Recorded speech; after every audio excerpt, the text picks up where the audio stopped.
This is the F4W Ride, sort of a low step, entry level, but well supported electric bike from the Hero Eco family. These are the guys that make A to B, like the Octave and the Metro, and sort of those iconic but more expensive design electric bikes. And so this one, it's got a number of solid features, including Shimano Alivio 8-speed cassette in the rear, nice chain guard, trigger shifters up here, a little bit of a suspension fork in the front, but nothing too fancy. There's no lockout or real adjustments. Sort of the basic V-brakes, but those give you good stopping power. And I like the fenders and the rack, and the lights are pretty cool, but they're sort of, they have to be switched on right at the light. They aren't really integrated. They give you some safety though in that sense. You are going to have to worry about changing the batteries on those separately. But as far as the drive system goes, everything's pretty integrated. You can see the cable here is routed through the frame. The battery is low and center, and it's pretty easy to remove. You unlock and it sort of tips out sideways.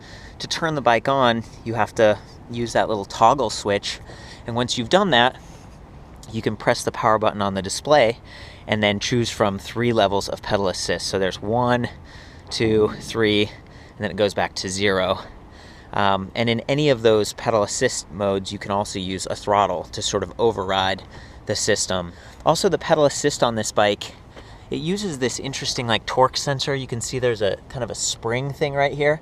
It feels a little weird, like when you push on these pedals, there's a little bit of give, and frankly, pedaling it is a little bit awkward to me. It just doesn't feel as smooth as other regular bicycles or electric bikes that I've ridden, and maybe it's because of the pedal assist sensor, but it's, I don't know, I guess a little, that's weird. I say smooth.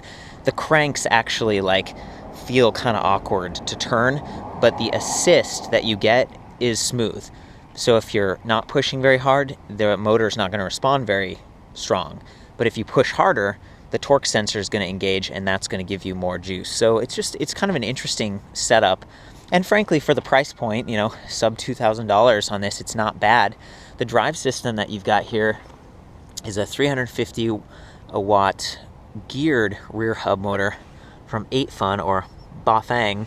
That's kind of what it's called in China. They make sort of entry-level motors that are pretty reliable and, again, keep it cheap. The motor is 36 volt, 9 amp hours lithium ion, so it's going to get 1,000 plus charge cycles if you take care of it.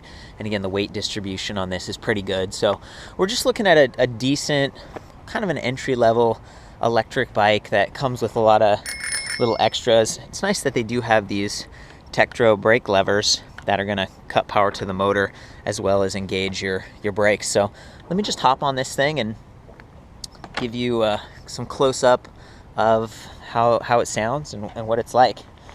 So I'm in 0 right now, and again, you can change with the eye from kilometers to miles per hour. You can also cycle through the odometer, trip distance, but that's kind of it. So I'm in pedal assist mode 0. If I just start pedaling on this thing, maybe shifting gears, the throttle doesn't work, which is a little weird to me. It'd be it's like, why do they have 0 if you can't use the throttle? There's really no throttle only mode. You have to cycle through, go to pedal assist level 1. I'm going to take it up to 3. It's pretty powerful. You get a nice little kick with the geared motor, and it's lightweight and it's pretty efficient. It's not the quietest thing in the world, but it gets the job done. And so, that was the torque sensor engaging. It picks right up. I'm going to show the throttle now, and you can get a close-up look.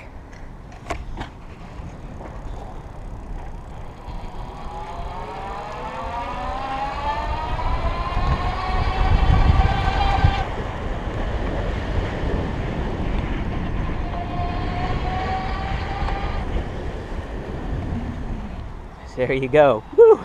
It's a F4W Ride. Again, sort of a Hero Eco company.